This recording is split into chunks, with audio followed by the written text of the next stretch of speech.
Good morning my dear students. मैं आपका विज्ञान अध्यापक शुभम तिवारी माया ज्ञानोदय संस्कार अकादमी बिरधा ललितपुर से आप सभी विद्यार्थियों का आज इस विज्ञान विषय की कक्षा में बहुत बहुत स्वागत करता हूं। विद्यार्थियों, आज का जो हमारा टॉपिक है वो है परागण और परागण की क्रिया के पश्चात पौधों में युग्मनज का निर्माण। विद्यार्थियों, परागण की क्रिया को मैंने कल आपको समझाया था कि जो पौधे का जो पुंकेसर हिस्सा होता है, पुंकेसर के भाग में जो ऊपर टोपीनुमा आकृति आप देख रहे होते हैं, ये परागकण होते हैं। विद्यार्थियों, जब यह परागकण उसी पुष्प की वर्तिका के अग्रभाग तक पहुंचते हैं तो वहां पर यह अंकुरित होते हैं और वर्तिका के माध्यम से यह पौधे के अंडाशय के भाग तक पहुंचते हैं। आइए इस क्रिया को समझते हैं कैसे होती है क्रिया। विद्यार्थियों, परागण की क्रिया को दो भागों में बांटा गया था, स्वपरागण और परपरागण। स्वपरागण का अर्थ क्या था? पुष्प के परागकण उसी पुष्प के वर्तिकाग्र या उसी पौधे पर लगे दूसरे पुष्प के वर्तिकाग्र पर पहुंचते हैं। विद्यार्थियों, जैसे एक पौधा गुलाब का लगा हुआ है तो उस पौधे में जितने भी फूल लगे हुए हैं, अगर उन फूलों में से किसी भी फूल के परागकण अन्य दूसरे पुष्प के वर्तिका पर पहुंच जाते हैं या उसी पुष्प के परागकण उसी पुष्प की वर्तिका पर पहुंचते हैं तो यह क्रिया स्वपरागण कहलाती है। विद्यार्थी, परपरागण क्या है? परपरागण मीन्स दूसरे पुष्प के पौधे तक दूसरे पौधे के पुष्प तक यदि अन्य किसी दूसरे पौधे के पुष्प के परागकण पहुंचते हैं तो इस प्रकार की जो क्रिया होती है वो परपरागण कहलाती है। विद्यार्थियों, अब ये जो परागकण हैं जो वर्तिका तक पहुंचते हैं, इनको पहुंचाने का कोई ना कोई तो माध्यम होता होगा। जी हाँ विद्यार्थियों, वह माध्यम है जल, वायु, कीट, मनुष्य आदि। अर्थात भिन्न भिन्न प्रकार के जीवों द्वारा या जल द्वारा या वायु द्वारा यह परागकण एक दूसरे पुष्प की वर्तिकाग्र तक पहुंच जाते हैं। जैसे अगर कोई भंवरा या तितली या मधुमक्खी किसी फूल पर आकर के बैठती है तो वह उसके परागकण को लेकर उड़ जाती है, मान लीजिए। अब वही मधुमक्खी, वही तितली या कोई भंवरा दूसरे पुष्प पे जाकर के बैठा तो इसके परागकण को उसने जो लिया था उस फूल पर छोड़ दिया।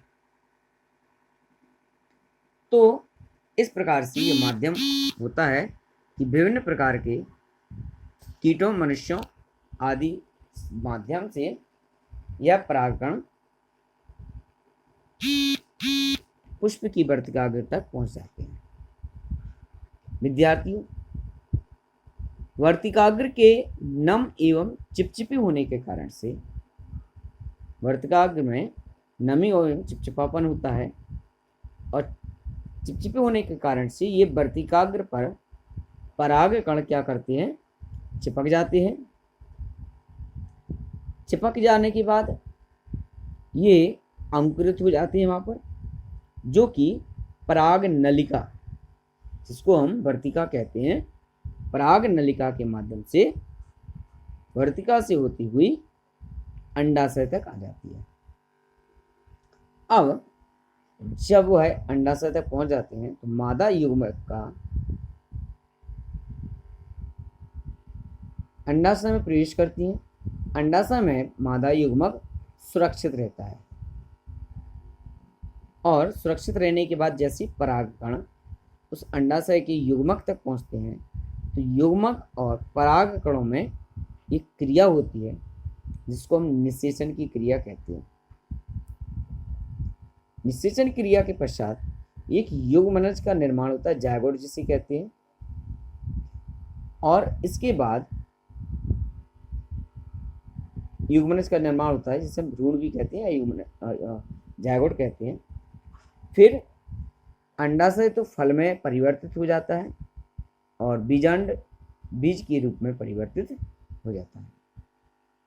इस प्रकार से पौधे के किसी भाग में यह प्रजनन की क्रिया निरंतर चलती रहती है।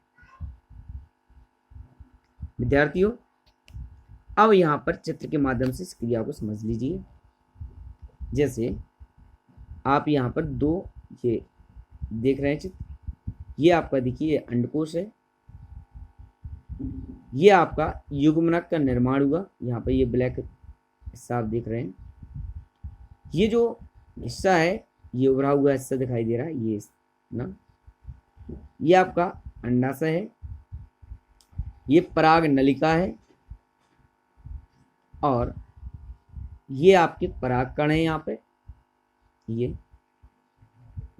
ये वर्तिकाग्र है, वर्तिकाग्र के माध्यम से ये वर्तिका है। अब परागकण जैसे ही इस वर्तिका पर पहुंचे यहाँ पर, तो हुआ क्या, ये चिपचिपे होने के कारण से नमी होने ये यहाँ पर चिपक जाते हैं। इसके पश्चात अंकुरित होना परागकण का फिर क्या होता है, अंकुरण होता है। फिर ये वर्तिका के माध्यम से, पराग नलिका के माध्यम से ये यहाँ पर इस प्रकार से यहाँ अंडाशय तक पहुँचते हैं। जो युग्मक होता है वो इस परागकण से क्रिया करके युग्मनज का निर्माण करते हैं जिसे हम भ्रूण भी कहते हैं। फिर यह फल के रूप में परिवर्तित हो जाते हैं और फल के अंदर यह बीजांड जो है बीज के रूप में परिवर्तित हो जाते हैं। यह प्रक्रिया हमारी परागण की क्रिया कहलाती है, जो कि पौधों में प्रजनन के समय होती है और यह अपने ही समान पौधे या वंश वृद्धि करने में सहायता करते हैं। विद्यार्थियों, कल इसके बाद जड़ों का रूपांतरण, भोजन के एकत्रीकरण में जड़ें किस प्रकार से रूपांतरित होती हैं, और उसके बाद फिर इस कार्य लेसन का समापन होगा। फिर जीवों की रचना और उनकी क्रियाओं के बारे में हम लोग अध्ययन करेंगे।